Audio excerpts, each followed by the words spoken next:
नमस्कार, आज है 4 अप्रैल, दिन सोमवार। वक्त हो गया जी बिजनेस की बहुत ही खास पेशकश इंडिया 360 का।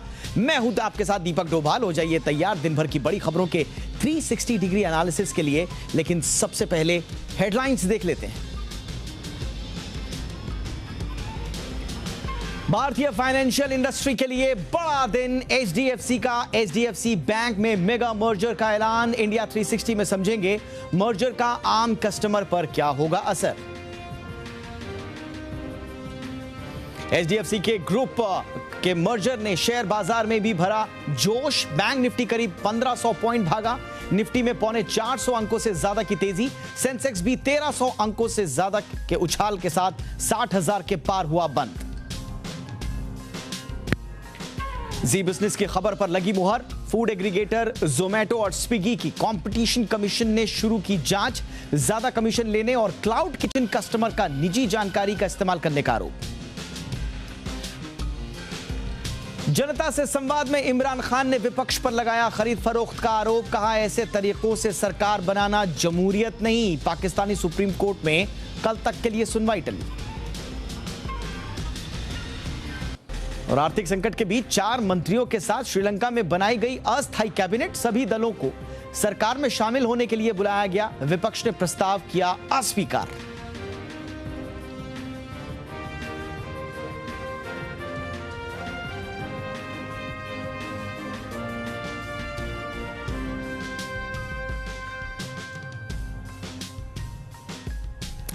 और इंडिया 360 के हेडलाइंस के बाद अब देख लेते हैं आज दिन भर पूरे मुल्क में किस तरह की हलचल रही। टॉप खबरों पर रुक कर लेते हैं। सबसे खबर गोरखनाथ मंदिर से जुड़ी हुई आई। गोरखनाथ मंदिर की सुरक्षा में तैनात पीएसी जवानों पर हमले की जांच की जिम्मेदारी एटीएस को सौंप दी गई है। कल शाम मुंबई से आए एक युवक ने मंदिर में जबरन घुसने का प्रयास किया था। सुरक्षा में तैनात पीएसी के जवानों को उस पर शक हुआ, उसे रोका गया। युवक ने गमछे में धारदार हथियार लपेट कर रखा हुआ था। उसने हथियार निकालकर जवानों पर हमला कर दिया और इस हमले में पीएसी के 2 जवान घायल हो गए हैं। दोनों जवानों के पैर में गंभीर चोटें आई हैं, जिसके बाद उन्हें अस्पताल में भर्ती कराया गया है। इस मामले की बड़ी आतंकी साजिश की आशंका को देखते हुए एटीएस ने जांच शुरू कर दी है। पुलिस का साफ तौर पर कहना है कि इसमें आतंकी एंगल का हाथ होने से इंकार नहीं किया जा सकता। आरोपी गोरखपुर का ही रहने वाला है। उसका नाम है अहमद मुर्तजा और वो केमिकल इंजीनियर है। फिलहाल वो न्यायिक हिरासत में भेज दिया गया है।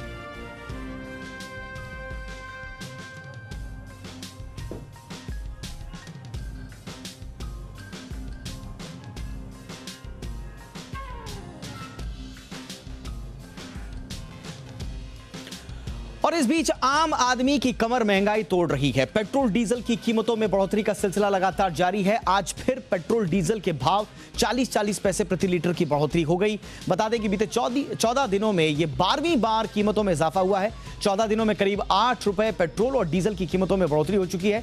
दिल्ली में आज पेट्रोल के दाम बढ़कर 103 रुपए 81 पैसे प्रति लीटर और डीजल का भाव 95 रुपए 7 पैसे प्रति लीटर पहुंच चुका है।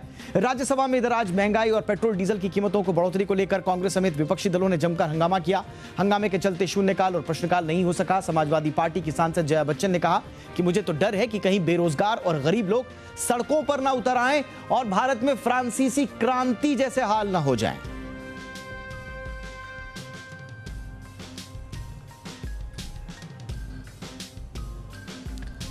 इधर दवाओं की बढ़ी कीमतों पर अब सरकार ने सफाई दी है। दवाओं की कीमतों में किसी भी तरह की बढ़ोतरी के बारे में अटकलों पर केंद्रीय स्वास्थ्य मंत्री मनसुख लाल मंडाविया ने जवाब दिया। उन्होंने कहा कि सरकार ने दवाओं के दाम में कोई बढ़ोतरी नहीं की, लेकिन कुछ ऐसी जरूरी दवाओं की कीमतों में महंगाई के मुताबिक इजाफा या कमी हो सकती है। दरअसल ये WPI से जुड़ा हुआ मसला है, जिसकी कीमतें बहुत कम हैं। उन्होंने कहा कि इन दवाओं की कीमत बहुत कम है, ऐसे में 10% WPI की वृद्धि से इनके दाम में कुछ पैसे का इजाफा जरूर हो सकता है, लेकिन सरकार ने साफ किया है कि इन दवाओं की कीमत में सरकार की कोई भूमिका नहीं है। अगले विदेश सचिव के तौर पर विनय क्वात्रा के नाम पर मुहर लग गई है। क्वात्रा फिलहाल नेपाल में भारत के राजदूत हैं। क्वात्रा हर्षवर्धन श्रृंगला की जगह लेंगे, जो अप्रैल के अंत में रिटायर होने वाले हैं। विदेश मंत्रालय द्वारा जारी एक बयान के मुताबिक कैबिनेट की अपॉइंटमेंट कमेटी ने नए विदेश सचिव के तौर पर विनय क्वात्रा के नाम को मंजूरी दे दी है। विदेश सेवा में 32 साल से ज्यादा का अनुभव क्वात्रा को है।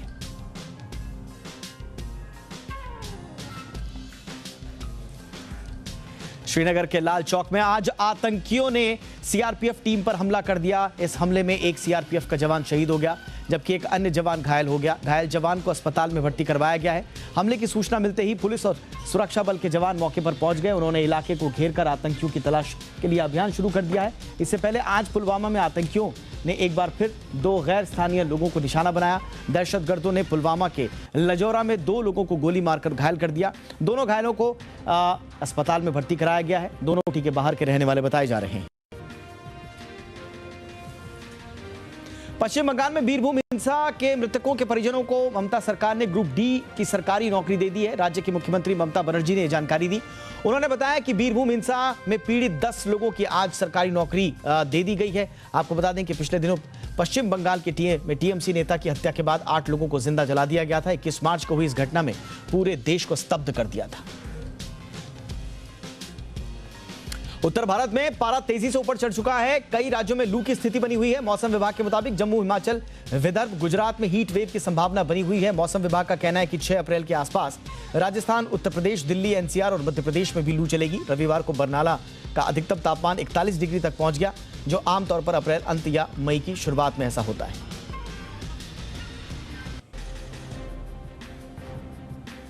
टेस्ला के मालिक एलन मस्क ने सोशल मीडिया कंपनी ट्विटर में 9% से ज्यादा की हिस्सेदारी खरीद ली है।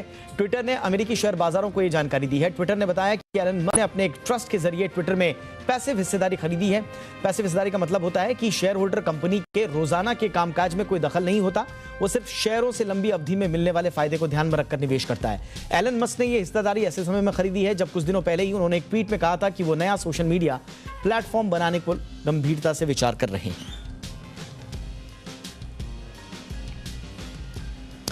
तो ये दिन भर देश और दुनिया की हलचल, और आइए अब विस्तार से चर्चा करते हैं। शुरुआत कवर स्टोरी से।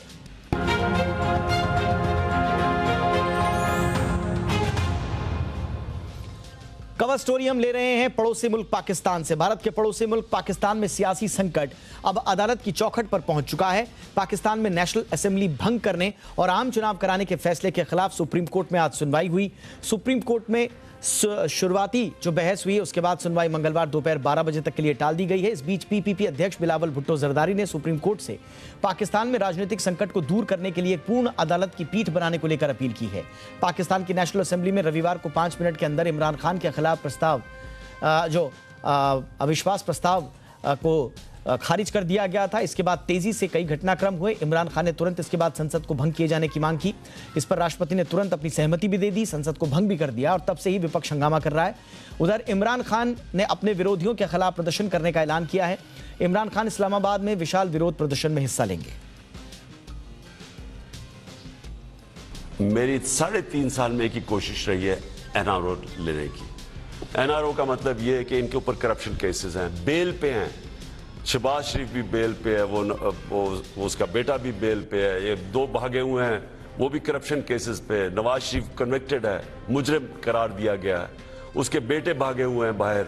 इनकी सारी कोशिश ये है कि इक़्तिदार में आएंगे, ये आके नैब को ख़त्म करेंगे, इनके केसेस ख़त्म होंगे। इमरान के खिलाफ पाकिस्तान में जो माहौल बना है, उसके लिए इमरान खान ने अमेरिका को जिम्मेदार ठहराया है। रविवार को इमरान ने अमेरिका के एक शख्स का नाम लिया और दावा किया कि उनके खिलाफ विपक्ष की साजिश में इस शख्स का ही हाथ है। कौन है ये शख्स, रिपोर्ट में देखिए।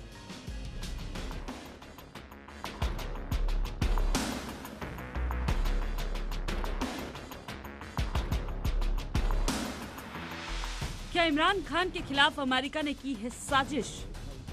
35 साल से मुल्क को लूट रहे वो लोग, पूरी बाहर की अमेरिका, सीधा नाम लेता हूं अमेरिका, उनके साथ बस उनके साथ मिलके ये पूरी साजिश हुई है। क्या जो बाइडेन का हाथ विपक्ष के साथ? आखिर कौन है अमेरिका राजनयिक डोनाल्ड लू? पाकिस्तान में इमरान सरकार के खिलाफ विपक्ष की ये पूरी रणनीति अमेरिकी साजिश का नतीजा है। ये बात इमरान खान अलग अलग मंचों से न जाने कितनी ही बार कह चुके हैं। सत्ता बचाने के लिए विक्टिम कार्ड खेल रहे इमरान बार बार ये सवाल पूछते हैं कि आखिर अमेरिका को उनसे परेशानी क्या है।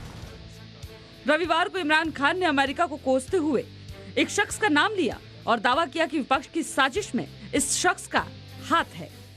पाकिस्तान के एम्बेसडर अमेरिका में और उनका जो डोनाल्ड लू जो भी उनका रिप्रेजेंटेटिव था, उसके सारे ये ऑफिशियल मीटिंग थी। इस ऑफिशियल मीटिंग के नोट टेकर्स बैठे हुए थे। तो फिर एक उसके बाद मिनट्स जारी किए गए उसके। उन मिनट्स के अंदर ये चीज कंफर्म की गई कि ये एक बाहर से प्लान बना था जिसमें इंटरफेयर किया गया था पाकिस्तान की इंटरनल पॉलिटिक्स में, और ये जो नो कॉन्फिडेंस थी इसकी बुनियाद बाहर थी। इमरान का आरोप है कि डोनाल्ड लू उनकी सरकार को गिराने की कथित साजिश की थी और डोनाल्ड लू ने अमेरिका में पाकिस्तानी दूत असद मजीद को चेतावनी दी थी कि अगर पाकिस्तान के पीएम नेशनल असेंबली में अविश्वास मत से बच गए तो इसका अंजाम ठीक नहीं होगा।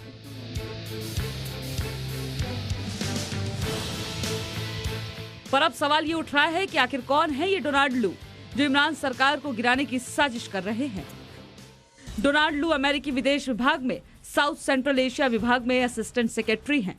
डोनाल्ड लू भारत और पाकिस्तान दोनों ही देशों में एक राजनीतिक अधिकारी के तौर पर काम किया है और वो भारत में भी राजदूत के विशेष सहायक के रूप में काम कर चुके हैं। अब अगर इमरान के दावों में सच्चाई है तो वो कौन से कारण हैं जिससे जो बाइडेन इमरान खान से नाराज हुए होंगे।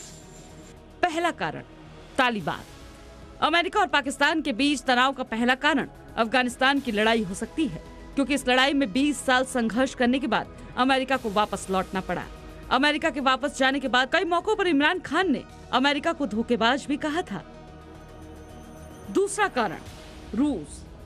हाल ही में इमरान खान का रूस दौरा अमेरिका की आंखों में खटक रहा है। अमेरिका रूस के खिलाफ दुनिया भर में समर्थन बटोर रहा है, लेकिन इमरान खान तो सीधा मॉस्को ही पहुंच गए और उनकी यही यात्रा शायद जो बाइडेन को रास नहीं आई। क्या अमेरिका ने सचमुच ऐसा कुछ किया है या फिर इमरान सिर्फ विक्टिम कार्ड खेल रहे हैं? ये तो आने वाला समय ही बताएगा, लेकिन इतना तो तय है कि अगर चुनाव हुए तो ये मुद्दा भाषणों में जरूर गूंजेगा। ब्यूरो रिपोर्ट, जी मीडिया। इमरान के खिलाफ पाकिस्तान में जारी विपक्ष के मार्च में अब यहां के पूर्व प्रधानमंत्री नवाज शरीफ का नाम भी आ रहा है। इमरान के समर्थकों का गुस्सा नवाज शरीफ पर फूट रहा है। आखिर क्यों पाकिस्तान के सियासी संकट के केंद्र में नवाज शरीफ आ गए, रिपोर्ट में देखिए।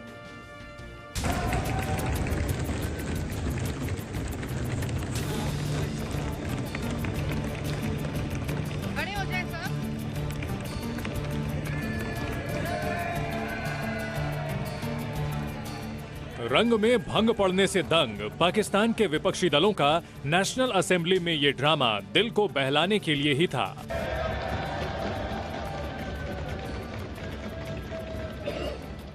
वो सिर्फ ये दिखाने की कोशिश कर रहे थे कि संसद में इमरान को हराने की ताकत उन्होंने जुटा ली थी, लेकिन इमरान ने बेईमानी करके उनकी मेहनत पर पानी फेर दिया। लोगों का एक ही नारा था, गो न्याजी, गो न्याजी, गो न्याजी।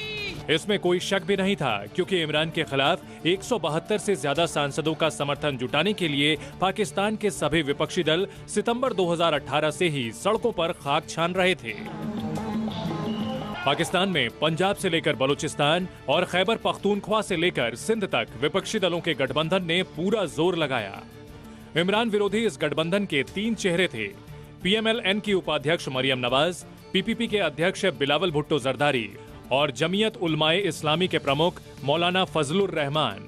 सो इससे बेहतर क्या इंतकाम हो सकता है कि इस कठपुतली। इमरान को कुर्सी से हटाने की कसम खाते समय PDM के नेताओं ने अपने ईगो, अपने मतभेद सब कुछ भुला दिए थे। यहां तक कि उन्होंने PDM की कमान भी मौलाना फजलुर रहमान को सौंप दी, जिनकी पार्टी के पास एक भी सांसद नहीं है। वजह सिर्फ इतनी थी कि मौलाना की धार्मिक संगठनों में पकड़ थी और वो इमरान से नफरत करते थे। इमरान विरोधी ये मोर्चा 25 मार्च तक अपने अभियान में कामयाब होता नजर आ रहा था। इमरान की पार्टी में बगावत हो चुकी थी, सहयोगी दल उनका साथ छोड़ने लगे थे। इमरान की सरकार गिरने के लड्डू मन में फूट रहे थे। विपक्ष के अविश्वास प्रस्ताव के जवाब में इमरान ने एक बार भी दावा नहीं किया कि वो नेशनल असेंबली में ताकत दिखाएंगे। वो 27 मार्च को इस्लामाबाद में रैली का इंतजार करने को कहते रहे। पाकिस्तान में कयास लगाया जा रहा था कि रैली में भीड़ जुटाकर इमरान वहीं इस्तीफे का ऐलान करने वाले हैं। रैली में इमरान ने जेब से एक कागज निकाला जिसमें उनका इस्तीफा नहीं था। पाकिस्तान की राजनीति में ये शोर इमरान के लिए फायदेमंद है, क्योंकि इसी शोर में वो सारे मुद्दे गुम हो गए हैं जो इमरान की परेशानी बढ़ा रहे थे। बीते एक हफ्ते में विपक्षी पार्टियों के नेता भी भूल गए कि उन्होंने इमरान के खिलाफ आंदोलन महंगाई, बेरोजगारी, आर्थिक बदहाली और भ्रष्टाचार के सवाल पर शुरू किया था।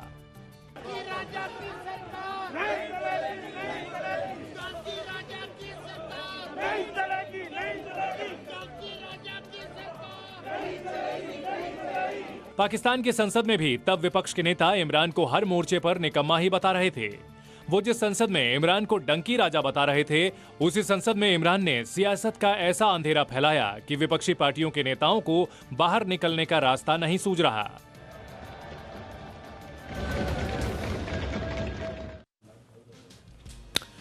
और अब देखना होगा कि इमरान खान ने जिन्हें नॉमिनेट किया है, फॉर्मर सीजेपी गुलजार अहमद, केयर टेकर प्रधानमंत्री जो पाकिस्तान के होंगे, उनकी राह कितनी मुश्किल होती है। बहरहाल आगे बढ़ते हैं। बात श्रीलंका की। श्रीलंका में जारी आर्थिक संकट के बीच सरकार के खिलाफ लगातार विरोध प्रदर्शन जारी है। देश के कई हिस्सों में प्रदर्शनकारी और पुलिस के बीच झड़प होने की खबरें हैं। इस बीच श्रीलंका के विपक्षी दलों ने संयुक्त दलों की सरकार बनाने के प्रस्ताव को खारिज कर दिया है। राष्ट्रपति गोटबाया राजपक्षे ने विपक्षी दलों को भी मंत्रिमंडल में शामिल होने का प्रस्ताव दिया था, लेकिन विपक्ष ने इस प्रस्ताव को नकार दिया। श्रीलंका के दो मुख्य विपक्षी दल एसजेबी और जेवीपी का कहना है कि राष्ट्रपति को इस्तीफा दे देना चाहिए। इससे पहले अब तक के सबसे बुरे आर्थिक संकट का सामना कर रहे श्रीलंका में राष्ट्रपति गोटबाया राजपक्षे ने सोमवार को अपने भाई और वित्त मंत्री बेसिल राजपक्षे को उनके पद से बर्खास्त कर दिया। उनकी जगह अली साबरी को वित्त मंत्री नियुक्त किया गया है, जो रविवार रात तक न्याय मंत्री थे। रविवार रात देश के सभी 26 मंत्रियों ने अपने पद से इस्तीफा दे दिया। नई नियुक्तियों के पहले राष्ट्रपति गोटबाया ने देश के सभी विपक्षी दलों से एकता मंत्रिमंडल में शामिल होने की अपील भी की। और अब इंडिया 360 की खास पेशकश, मामला क्या है।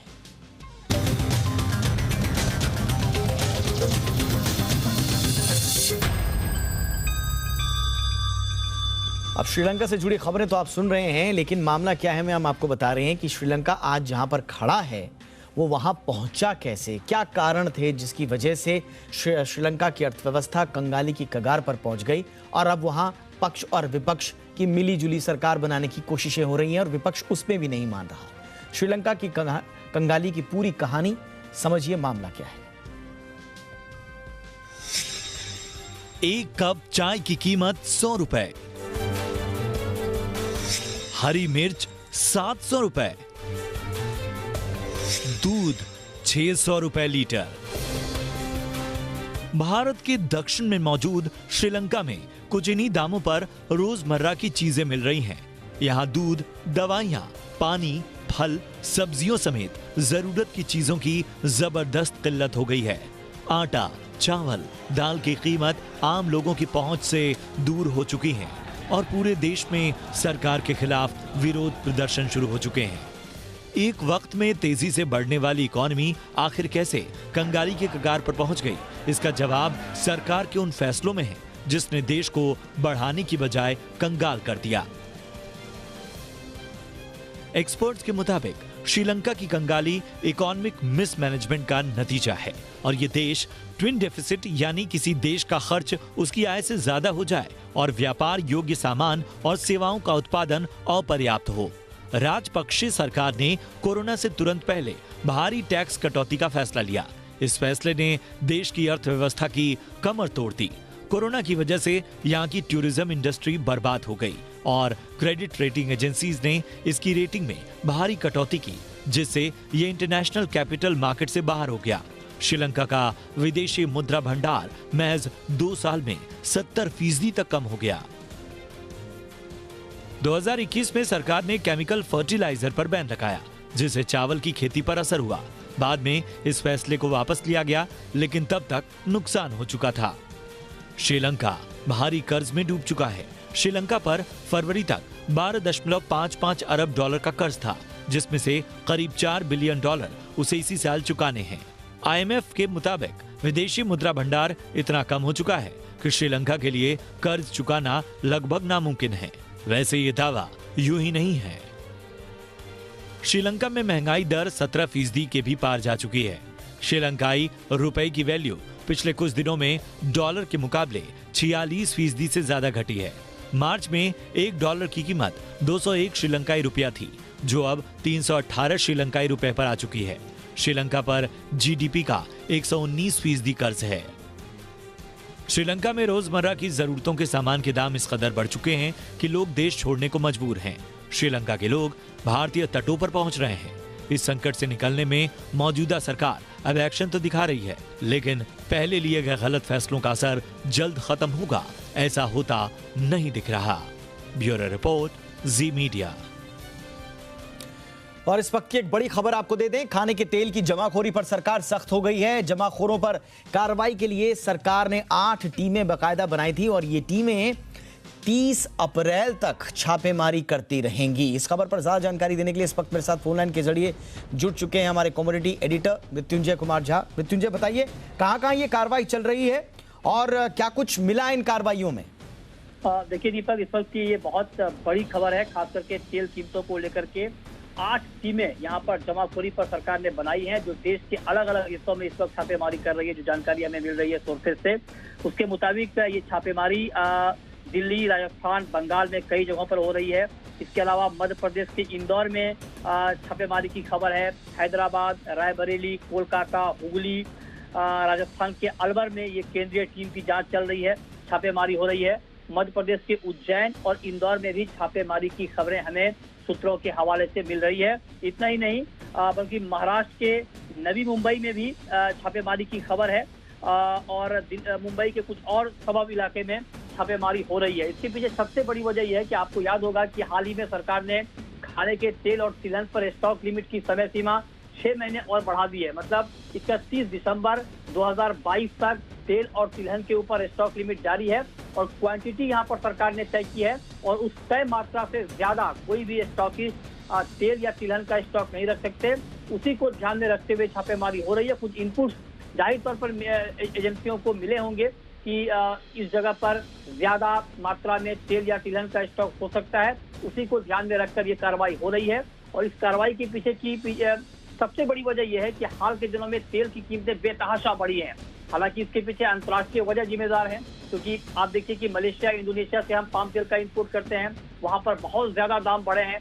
यूक्रेन और रूस युद्ध के बाद सूरजमुखी तेल का इंपोर्ट काफी महंगा हो गया, उसके वजह से दाम बढ़े हैं। तो सरकार चाहती है कि हर हाल में अब तेल कीमतों को काबू में लाया जाए और उसी को ध्यान में रखते हुए पहले स्टॉक लिमिट की समय सीमा बढ़ाई गई और अब ये छापेमारी हो रही है ताकि कोई होर्डिंग ना कर पाए, जमाखोरी ना कर पाए और बाजार में डिमांड के मुकाबले सप्लाई कम ना पड़े। उसी को ध्यान में रखते हुए कदम उठाया गया। बिल्कुल मृत्युंजय, क्या दामों पर इसका कोई असर होगा? जैसे कि बताया जा रहा, आप भी बता रहे कि तेल तिलहन के जो स्टॉक्स हैं और जो पोर्टल है उस पर मिलान किया जाएगा, जमाखोरी इंश्योर की जाएगी कि ना हो, लेकिन इसका डायरेक्ट कनेक्शन तेल की कीमतों से कैसे है?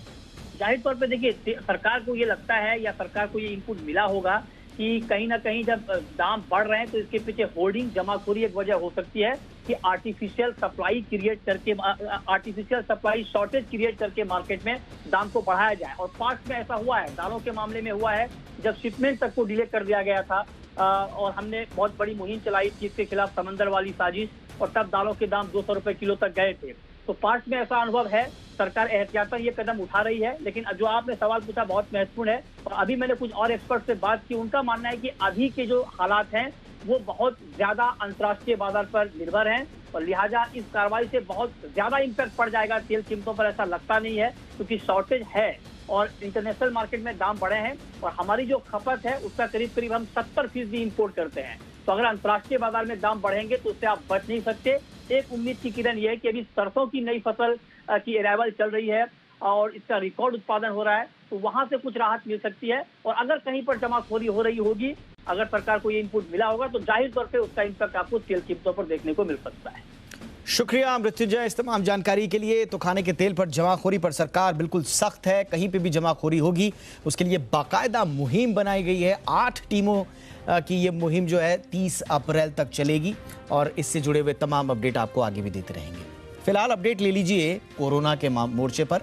दुनिया में एक बार फिर से कोरोना ने कई देशों की चिंताएं बढ़ा दी हैं। जो देश कोरोना पर लगी पाबंदियों को खत्म कर चुके हैं, उन देशों में भी मामले तेजी से बढ़े हैं। दक्षिण कोरिया की बात करें, 24 घंटे के भीतर 1,27,000 से भी ज्यादा केसेस।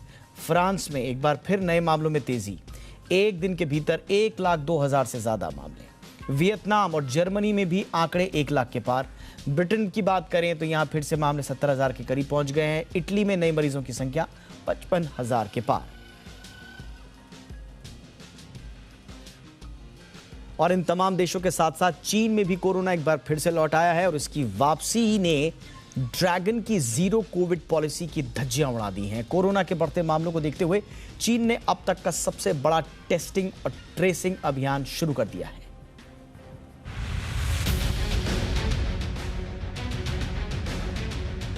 चीन में एक बार फिर कोरोना की रफ्तार तेज हो गई है। 3 अप्रैल की बात करें तो यहां 13,000 से ज्यादा नए केसेस मिले हैं। 2 साल में ये पहली बार है जब चीन में इतने ज्यादा मामले सामने आए हैं। यहां मिले कुल पॉजिटिव केसेस में 11,691 मरीजों में कोरोना के कोई लक्षण नहीं है। देश में कोरोना के नए केसेस तेजी से बढ़ने की वजह नया वेरिएंट माना जा रहा है। स्थानीय मीडिया के मुताबिक शंघाई से 70 किलोमीटर दूर कोरोना का एक नया वेरिएंट मिला है। ये वेरिएंट ओमिक्रॉन के BA.1.1 वेरिएंट से विकसित हुआ है। स्थानीय मीडिया के मुताबिक नया वेरिएंट चीन में फैले कोरोना वायरस से मेल नहीं खाता। चीन के वित्तीय केंद्र शंघाई में कोरोना के 8,000 मामले मिले हैं। चीन ने शंघाई समेत कई शहरों में लॉकडाउन भी लगा दिया है और शंघाई में चीन ने जांच का बड़ा अभियान भी छेड़ दिया है। जांच के लिए सेना के जवानों और डॉक्टर्स को बड़ी संख्या में मैदान में उतारा गया है। 2020 के बाद ये पहली बार है जब चीन ने इतने बड़े स्तर पर टेस्टिंग अभियान शुरू किया। इससे पहले चीन के वुहान शहर में 2020 की शुरुआत में ऐसा जांच अभियान चलाया गया था। वैश्विक मानदंडों के मुताबिक शंघाई में कोरोना की लहर ज्यादा तेज नहीं है, लेकिन चीन जिस ढंग से कोरोना टेस्टिंग, ट्रेसिंग और क्वारंटीन के कदम उठा रहा है वो काफी अहम है। चीन में सख्त क्वारंटीन नियम है। उसके तहत सभी संक्रमित मरीजों और उनके संपर्क में आए लोगों को दूसरे लोगों से अलग कर दिया जाता है। चीन में जिस तरह से मामले सामने आए हैं उससे एक सबक आम लोगों को भी सीखने की जरूरत है कि कोरोना भले ही कम हो रहा हो लेकिन लापरवाही भारी पड़ सकती है, इसलिए सतर्कता बेहद जरूरी है। ब्यूरो रिपोर्ट, जी मीडिया। रूस यूक्रेन के बीच जंग के आज 40 दिन बीत चुके हैं। रूस ने अब यूक्रेन के डोनाबास में ध्यान केंद्रित कर दिया है। मीडिया रिपोर्ट्स के मुताबिक रूस डोनाबास पर लगातार हमले कर रहा है।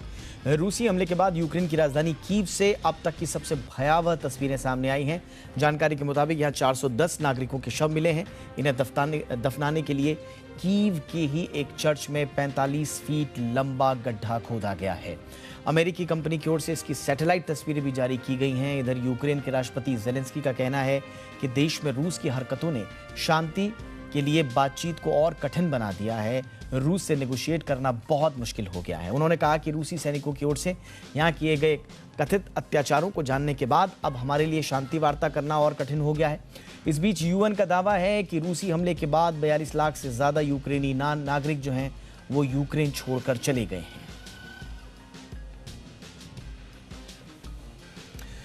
पोलैंड और बेलारूस बॉर्डर पर 42 किलोमीटर लंबा जाम लग गया है। जानकारी के मुताबिक पोलैंड से बेलारूस सामान ले जा रहे तकरीबन 1500 ट्रक इस जाम में फंस गए। लेकिन इस जाम की वजह क्या है, रिपोर्ट में देखिए।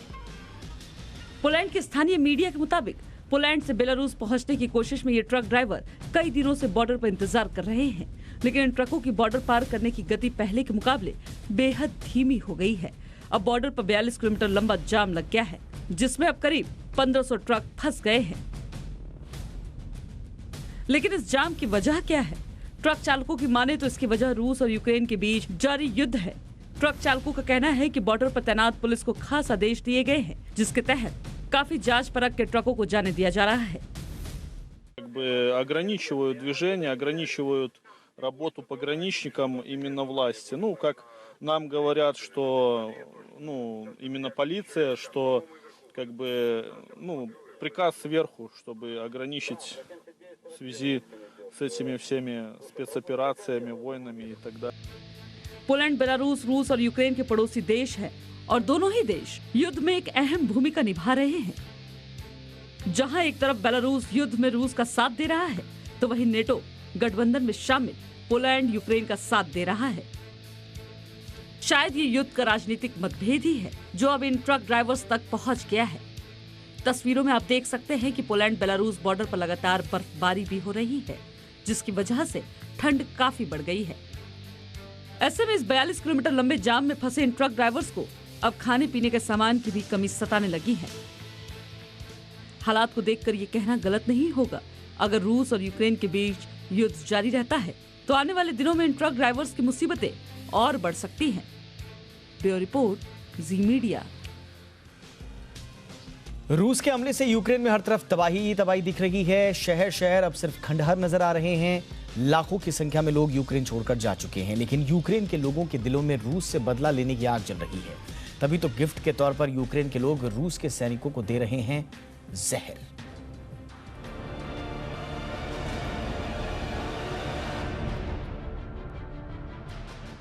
रूस का हमला, यूक्रेन का बदला, जंग में रूस को हराने का नया प्लान।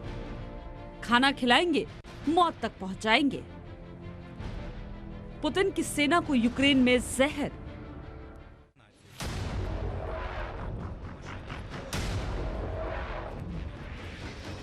रूस की सेना यूक्रेन में शहर दर शहर तबाही मचा रही है।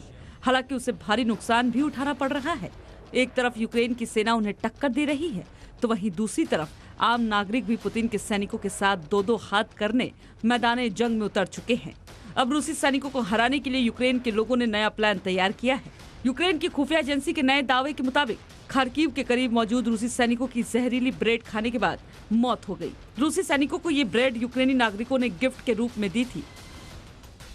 यानी यूक्रेन के लोगों की कोशिश रूस के सैनिकों का मनोबल तोड़ने और उनमें डर पैदा करने की है। वैसे युद्ध के बीच रूस के सैनिकों की बगावत और उनके मनोबल टूटने की खबर लगातार आती रही है। इससे निपटने के लिए रूसी जनरल अग्रिम मोर्चे पर जाकर लड़ रहे हैं ताकि सैनिकों का हौसला बढ़ाया जा सके। इसकी वजह से रूस के कई जनरलों को अपनी जान भी गंवानी पड़ी है। रूसी सैनिकों को जहर दिए जाने की खबरें ऐसे समय पर आ रही हैं जब रूसी सेना के पीछे हटने के दावे के बाद कीव के बाहरी इलाकों में आम नागरिकों की सामूहिक कब्रें खोजी गई हैं। यूक्रेन के उप रक्षा मंत्री ने दावा किया है कि यूक्रेन ने पूरे कीव क्षेत्र को वापस अपने कब्जे में ले लिया है। यूक्रेन ने यह भी दावा किया है कि इरपिन, बुका, गोस्टोमेल को भी रूस से आजाद करा लिया गया है। ब्यूरो रिपोर्ट, जी मीडिया। और अब इंडिया 360 की आज की बड़ी कवर स्टोरी। अगर आपको किसी बैंक या लोन देने वाली कंपनी से फोन आता है और आपसे सस्ते ब्याज दर पर लोन देने का वादा किया जाता है तो सावधान रहिए, क्योंकि आपकी मेहनत की कमाई कहीं एक झटके में खत्म ना हो जाए।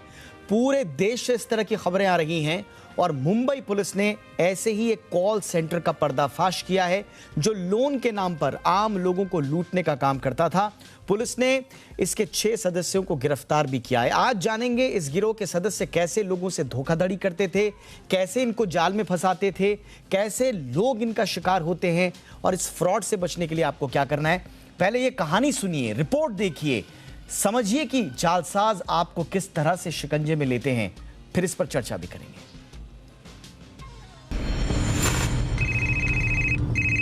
हेलो मैम, कंपनी से बोल रहा हूँ, क्या आपको लोन चाहिए?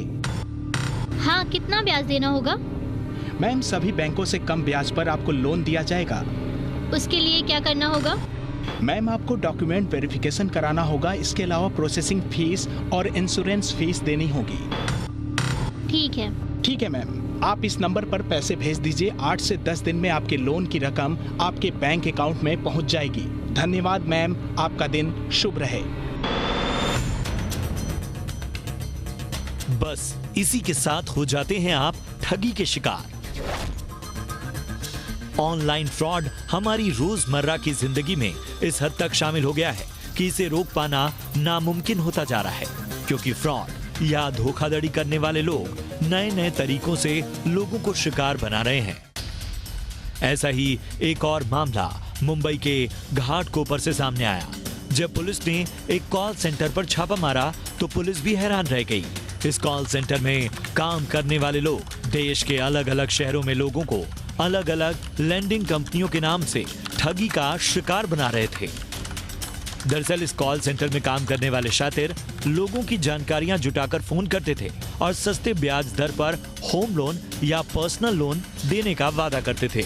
जैसे ही कोई इनकी जाल में फंसता था तो ये शातिर ठग प्रोसेसिंग फीस और इंश्योरेंस के नाम पर 50,000 से लेकर 1.5 लाख रुपए तक की राशि जमा करवाते थे। इसके साथ ही ये वादा करते थे कि अगले 8 से 10 दिन में उनके लोन के अमाउंट उनके बैंक में आ जाएगा। मगर जब ये रकम नहीं पहुंचती तब लोगों को समझ आता कि वो धोखाधड़ी के शिकार हो चुके हैं।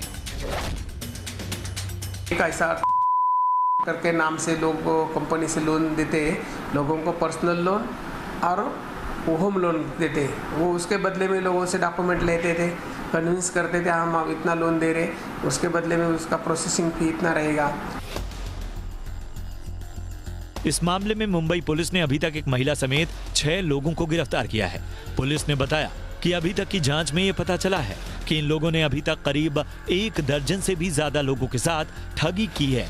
इनका मकसद था जल्द से ज्यादा लोगों के साथ ठगी करने के बाद उस कॉल सेंटर को बंद कर देना। पुलिस का यह भी दावा है कि इसमें अभी और लोग भी शामिल हो सकते हैं। वहाँ से हम लोग वही 28 तारीख को 3 जेंट्स और 1 लेडी मिल गए। इधर हम गुना दाखिल किया घाटकोपर पुलिस स्टेशन में और आगे का तपास क्राइम ब्रांच कर रही है। अभी तक और कल भी 2 ऐसे टोटल 6 आदमी, उसमें से 6 में से 5 जेंट्स और 1 लेडी पकड़ा है। मुंबई पुलिस का कहना है कि ऐसे मामलों से बचने के लिए लोगों को जागरूक होने की जरूरत है और लालच से बचने की जरूरत, क्योंकि शातिर ठग ऐसे लोगों को अपना शिकार बनाते हैं जो या तो जरूरतमंद होते हैं या फिर लालच में आसानी से फंस जाते हैं। फर्जी कॉल के जरिए फ्रॉड करने का यह पहला मामला नहीं है। इससे पहले भी कई मामले सामने आ चुके हैं और एक जिम्मेदार चैनल होने के नाते जी बिजनेस ने इस तरह के फर्जीवाड़े के खिलाफ हमेशा आवाज उठाई है और अपने दर्शकों को ऐसे फर्जीवाड़े से बचने के लिए सावधान किया है। ब्यूरो रिपोर्ट, जी मीडिया। तो आपको याद होगा ऑपरेशन हफ्ता वसूली हम लोगों ने चलाया था, उसी की कड़ी में ये एक और हमारी एक्सक्लूसिव कवरेज है जिसमें हमने इस बार ठगी का पर्दाफाश जो पुलिस ने किया है वो खबर आप तक पहुंचाने की कोशिश की है। इस खबर को आप तक लाने का मकसद एक ही है, आप देश के किसी भी कोने में हो, दिन भर आपको इस तरह के तमाम कॉल्स आते हैं पर्सनल लोन के नाम पर, इंस्टेंट लोन के नाम पर, और कहा जाता है कि बिना किसी कागजी कार्रवाई के आपका लोन पास हो जाएगा, बस आपको यह करना है। और जैसे ही आप इनके शिकंजे में आते हैं, लोन तो गया दूर, आपके खाते से पैसे साफ। ऐसे ही गिरोह का भंडाफोड़ किया है मुंबई पुलिस ने। मेरे साथ मेरे सहयोगी सुबोध इस वक्त जुड़ चुके हैं जिन्होंने इस पूरी स्टोरी को कवर किया है। ये करते क्या थे सुबोध, इनका मॉडस ऑपरेंडी क्या होता था? देखिए दीपक, जो मुंबई पुलिस ने जिस फर्जी कॉल सेंटर को पकड़ा है और पकड़ने के बाद ही मुंबई पुलिस को भी ये जान के हैरानी हुई थी, क्योंकि सबसे पहले आज की डेट में नॉर्मली कोई भी बैंक है या कोई भी लोन देने वाली कंपनी है वो उसके कस्टमर केयर से फ़ोन आता है, उसी के चलते ही ये लोग उसका फ़ायदा उठाया। इन्होंने लोगों को फ़ोन किया और फ़ोन करते हुए रैंडम जो भी कोई ज़रूरतमंद होता है, किसी को वाकई ज़रूरी है लोन लेने का या किसी को है ब्याज दर कम करने का होता है, तो उनको ये अपने जाल में फंसाते थे। ये उनसे बोलते थे कि हम आपको जो ब्याज दर है उसको कम से कम करा के देंगे, अगर आप इस तरह से डॉक्यूमेंट्स देंगे, इस तरह से देंगे, आपको बहुत ही नॉमिनल जो है वो आपको फीस लेंगे। ऐसे करके सबसे पहले लोगों का भरोसा जीतने के लिए पहले उनसे डॉक्यूमेंट्स लेते थे व्हाट्सएप पे डॉक्यूमेंट्स लेकर के उनको बताते थे कि हाँ बिल्कुल सही है, अभी आप एक काम करिए कि जो प्रोसेसिंग फीस है वो दीजिए। जब आदमी प्रोसेसिंग फीस देता था फिर बताते थे कि इंश्योरेंस इसका कराना पड़ेगा और 8 से 10 दिन दीजिए और आपका हो जाएगा। उसके बाद पता चला कि 8 से 10 दिन बाद ये अपना फोन बंद कर देते थे। इस तरह से ये फंसाते थे। बिल्कुल, यानी कि ये आपको इंस्टेंट लोन के नाम पर कॉल करेंगे और कहेंगे कि आपका लोन क्लियर हो चुका है। मैं ठीक कह रहा हूं? आपका लोन क्लियर हो चुका है, लेकिन उससे पहले अब आपको इंश्योरेंस जो है, ताकि आपका लोन अगर पूरी तरह से सुरक्षित रहे, कवर्ड हो जाए, इसके लिए आपको इंश्योरेंस की रकम देनी है। और इंश्योरेंस की रकम जैसे ही आपने डिपॉजिट करी, जिस भी खाता नंबर को उन्होंने दिया है, वैसे ही ये लोग पैसा लेकर चंपत हो जाते थे। तो एक नए तरह का फ्रॉड है। देखिए, जैसे जैसे फिनटेक क्रांति आ रही है देश में, फ्रॉड करने के तरीके भी बढ़ रहे हैं। इसीलिए जी बिजनेस एक जिम्मेदार चैनल होने के नाते आपसे लगातार कहता रहा है कि आप सुरक्षित रहिए। अपना हर तरह के निवेश का, लोन लेने से जुड़ी जानकारियां, एक एक चीज जो आप अपने मोबाइल के जरिए बैंकिंग का इस्तेमाल करते हैं, उसमें आपको खास तौर से सतर्क रहने की आवश्यकता है। कहां के थे ये जो पूरा गिरोह है? देखिए दीपक, ये मुंबई के ही घाटकोपर इलाके में था और ये ऐसी जगह पर इन्होंने कॉल सेंटर खोल के रखा था जहां पर किसी को कुछ पता ना चले। इन्होंने सबसे बड़ी चीज ये थी कि इनका ये जो जरूरतमंद लोग हैं, जैसे मैंने आपको बताया, और बड़े नाम लिया करते थे, बड़ी बड़ी कंपनियों के नाम लेते थे और कहीं ना कहीं जब जान जाते थे कि कोई आदमी है जिसको सस्ते में ब्याज तो ये रैंडम कॉल्स करते थे, इन तक जानकारी कैसे पहुंचती थी कि इसको लोन चाहिए? देखिए, बड़ा आसान है, डाटा कहीं से भी कलेक्ट कर लेना और लोगों को सिर्फ इस तरह से जो है अपने को फोन करना, और फोन करके ही ये अंदाजा लगा लेते थे कि वाकई ये इंटरेस्टेड है। अगर कोई इंटरेस्ट नहीं दिखाता था तो उसको वहीं पर ही फोन काट देते थे, लेकिन अगर किसी ने इंटरेस्ट दिखाया तो फिर ये धीरे धीरे अपनी बातों में फंसाते थे। यहां पर मैं आपको एक जानकारी देना चाहूंगा, जितने भी हमने इसमें सीरीज की है, बार बार एक बात उभर कर सामने आई है कि जब भी आपको लोन की आवश्यकता पड़े, यहां वहां अप्लाई मत कीजिए। जहां भी आप अप्लाई करते हैं पूरी तरह से देख लीजिए कि जिस वेबसाइट पर, जिस बैंक के पास आप अप्लाई कर रहे हैं लोन या जान पहचान या उस लोन के बारे में कोई जानकारी जुटा रहे हैं, तो अपने नंबर्स यूं ही मत बांटिए।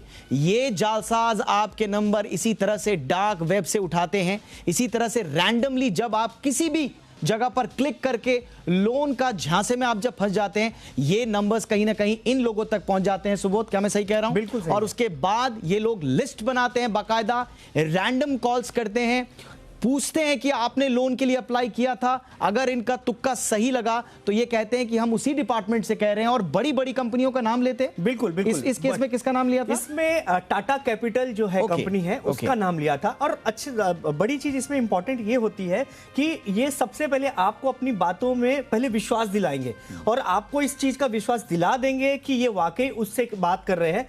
जनरली लोग नहीं पूछते हैं, क्रॉस चेक नहीं करते, आम लोगों को इतना नहीं पता होता है, उसका ये लोग फायदा उठाते हैं और उसके बाद धीरे धीरे डॉक्यूमेंट्स मांगेंगे। डॉक्यूमेंट्स मांगा तो आदमी को लगता है शायद जेन्युइन है। डॉक्यूमेंट्स के बाद ये साफ बोलते हैं कि देखिए हम आपसे पैसे तो मांग रहे नहीं है, पैसे नहीं मांग रहे, सिर्फ आप डॉक्यूमेंट्स दो। डॉक्यूमेंट्स आदमी ने दिए, उसके बाद धीमे से बोलते हैं देखिए आपका इतना लोन पास हो गया है, इसकी प्रोसेसिंग फीस है। प्रोसेसिंग फीस का जब आपसे करते हैं फिर बोलते देखिए आपका इंश्योरेंस होगा, क्योंकि सबसे बड़ी चीज है कि इंश्योरेंस होगा तो आपका लोन कहीं पे प्रॉब्लम नहीं होगा। लोग इंश्योरेंस का देते हैं, फिर बोलते हैं 8 से 10 दिन आपकी उसमें है, प्रोसेस में है, उसके बाद आपका लोन हो जाएगा। 8 से 10 दिन जैसे ही हुए उसके बाद इनका फोन बंद। बिल्कुल, लोन प्रोसेसिंग के नाम पर, इंश्योरेंस के नाम पर, और सबसे बड़ी बात ये आज तो आपसे इंश्योरेंस और लोन प्रोसेसिंग फी के नाम पर पैसा डालते हैं। कभी कभी जो हमने अपनी पूरी इस सीरीज में, हफ्ता वसूली सीरीज में लोगों को बताया था, ये आपसे कई बार आपका ओटीपी मांगेंगे, कहेंगे कि हमने लोन अप्लाई कर दिया, देखिए आपको ओटीपी आया है। क्या ओटीपी हम आपसे जान सकते हैं? आप भलमनसात में ओटीपी दे देते हैं, वहां पर फ्रॉड हो जाता है। इसके अलावा ये आपसे आपका आधार कार्ड मांग लेंगे, आपसे आपका पैन कार्ड मांग लेंगे, कई बार क्यूआर कोड के जरिए आपके साथ फ्रॉड हो सकता है। इन सारे फ्रॉड्स को लेकर आपको सतर्क रहना है, सुरक्षित रहना है। फिनटेक क्रांति का युग है, जैसा कि मैं आपको बता रहा हूं। बैंक जाने की जरूरत अब नहीं है लोगों को, घर बैठे बैठे आपको लोन भी मिल सकता है। हाँ, ये सहूलियत है, लेकिन हर किसी के फोन को एंटरटेन करना पूरी सतर्कता के बाद ही आप सुनिश्चित करें, क्योंकि ऐसी कंपनियां आपको ठगने के लिए बैठी हैं। इंस्टेंट लोन के नाम पर, इंश्योरेंस के नाम पर, कई तरह की। और हफ्ता वसूली में हमने आपको बताया था कि कैसे आपके घर वालों तक के डिटेल्स इन तक पहुंच जाते हैं। उसके बाद हो सकता है आपकी फोटोग्राफ को ये मॉर्फ करें, हो सकता है आपके रिश्तेदारों को थ्रेटनिंग कॉल्स आए। ये तमाम तरह का पर्दाफाश जी बिजनेस पहले भी कर चुका है, आगे भी करता रहेगा। गुजारिश आपसे सिर्फ इतनी कि सतर्क रहिए, कहीं पे भी क्लिक मत कीजिए। कोई भी फोन आए तो उसको एंटरटेन मत कीजिए जब तक कि जानकारी पूरी तरह से सही ना जुटा लें। कहीं पे भी क्लिक करते हैं तो सही वेबसाइट का लिंक हो, वहां पर क्लिक करें। और यदि इन सब के बावजूद अगर आपके साथ फ्रॉड हो जाए तो तुरंत जाकर पुलिस में शिकायत दर्ज करें। मुंबई के लोगों को, खासतौर से घाटकोपर के इस कॉल सेंटर के जितने लोग शिकार थे, कम से कम उन्हें एक न्याय की उम्मीद जरूर जगी है। अगर आप भी सुरक्षित रहेंगे और फ्रॉड अगर खुदा ना खास्ता हो गया, उसके बाद जल्द से जल्द कार्रवाई करेंगे तो हो सकता है आपको भी न्याय मिले। तब तक के लिए सतर्क रहिए। बहुत बहुत शुक्रिया सुबोध इस तमाम जानकारी के लिए। और अब बात करते हैं बिजनेस जगत की आज की सबसे बड़ी खबर की, एचडीएफसी के मेगा मर्जर की।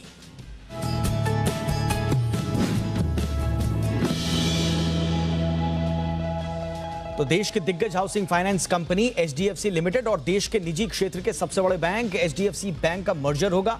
एचडीएफसी ग्रुप के मैनेजमेंट ने इसका ऐलान किया है। इस डील के तहत एचडीएफसी बैंक में एचडीएफसी की 41% हिस्सेदारी होगी। इस मर्ज के वित्त वर्ष की दूसरी या तीसरी तिमाही तक पूरा होने की उम्मीद है। एचडीएफसी ने कहा है कि प्रस्तावित डील का मकसद एचडीएफसी बैंक के हाउसिंग लोन पोर्टफोलियो को बेहतर बनाना है और इसका मौजूदा कस्टमर बेस बढ़ाना है। एचडीएफसी और एचडीएफसी बैंक का यह विलय वित्त वर्ष 2024 की दूसरी या तीसरी तिमाही तक पूरा हो जाएगा।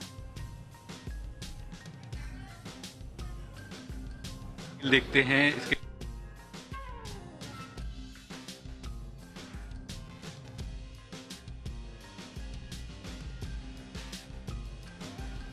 और इस मेगा मर्जर पर एचडीएफसी के चेयरमैन दीपक पारेख से खास बातचीत की हमारे संवाददाता अनुराग शाह ने।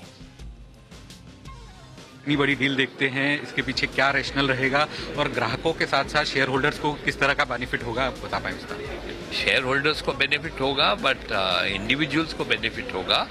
हमारा लिमिटेड का कॉस्ट ऑफ फंड्स कम होगा, डिस्ट्रीब्यूशन बैंक का ज़्यादा है, 6000 ब्रांचेस है, सब में अफोर्डेबल हाउसिंग हम दे सकते हैं। हाउसिंग बिजनेस का ग्रोथ काफ़ी है, तो अब क्या हो रहा है कि ये बिजनेस को फंडिंग ज़्यादा चाहिए और फंडिंग ज़्यादा चाहिए, ये टाइम अपॉर्चुन है। इंटरेस्ट रेट्स कम है, इंटरेस्ट रेट्स कम है और SLR CRR 27 से 22 तक आ गया है एंड सो ये अपॉर्चुन टाइम है अब मर्जर करने के लिए।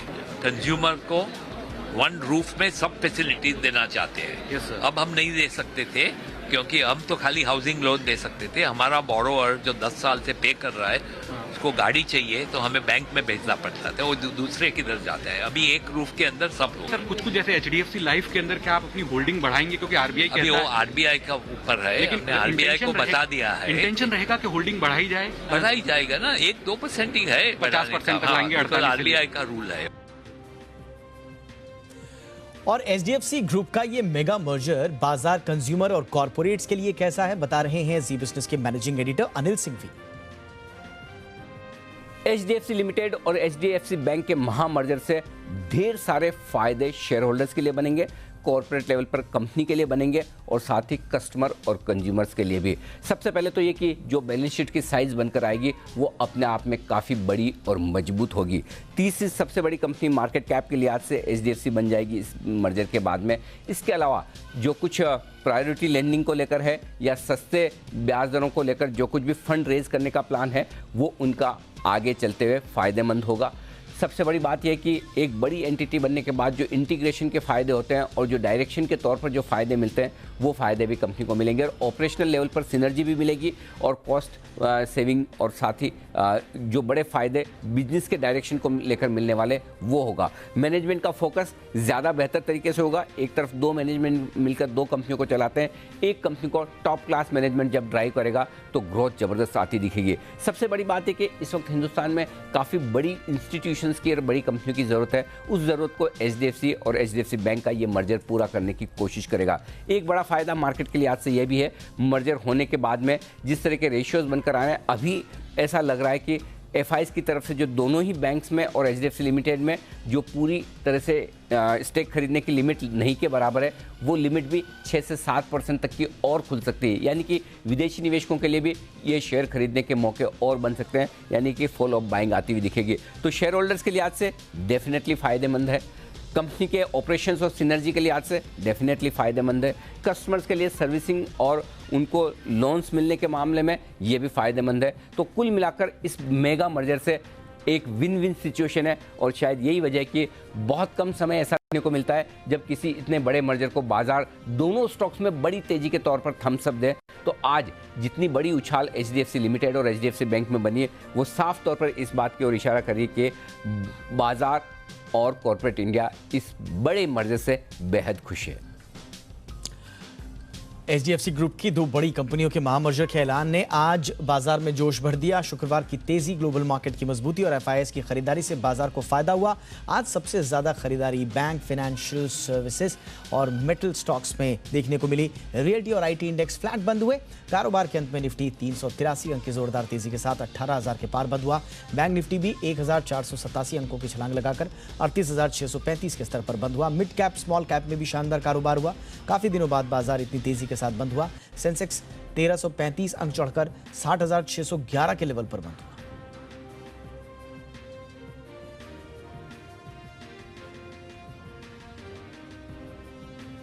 और इस वक्त ट्रेड स्विफ्ट ब्रोकिंग के संदीप जैन साहब इस वक्त हमारे साथ जुड़ चुके हैं। संदीप जी स्वागत।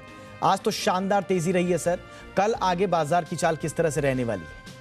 नहीं, बाजार अच्छे बुलिश मोड में आ गया और एचडीएफसी ट्विंस ने जो कमाल किया आज, पूरे सेंटिमेंट्स, पूरे माहौल को काफी हद तक बूस्ट अप इन ट्विंस के जो मर्जर की अनाउंसमेंट है, it's one of the biggest announcements मैंने जो मेरे स्टॉक मार्केट करियर में सुना और जिससे मैं बहुत एंथ्यूज्ड हूँ। और हम लोग एनबीएफसीज और बैंक्स और एचएफसीज और फाइनेंशियल्स पे काफी बुलिश थे। और इनफैक्ट आपको ध्यान हो तो इसी शो में मैंने लास्ट टाइम बोला था कि एचडीएफसी ट्विंस बहुत बढ़िया लग रहे हैं और एफआईआईज जब एंट्री ले रहे हैं मार्केट में, ये 3-4 दिनों से एफआईआईज ने बाइंग भी की है और आज तो बाइंग के आंकड़े बहुत बढ़िया, डीआईआईज एफआईआईज दोनों ने खरीदा और एफआईआईज ने across the segments positive data दिया है। तो आई फील कि मार्केट्स में तेजी बननी चाहिए और 18,300 350 हो सकता है कि एक रेजिस्टेंस हो, अगर ये क्रॉस कर दे तो नए हाइस भी आने वाले दिनों में देखने को मिल सकते हैं। ऊपर का पता नहीं, बट ये चीज अच्छी लगने लगी मार्केट्स में कि डाउनसाइड रिस्क बहुत कम हो गई है। अब 16,500 17,200 ये एक अच्छा लेवल है और विक्स भी नीचे आना ये एक पॉजिटिव साइन है। So mid cap and small cap में तेजी बननी चाहिए, मुझे ऐसा लगता है। ईयर बिगिनिंग है, नए साल में नए फंड्स आते हैं, so one should by mid caps and small caps, quality mid caps या एंड फाइनेंशियल्स में तेजी बनेगी।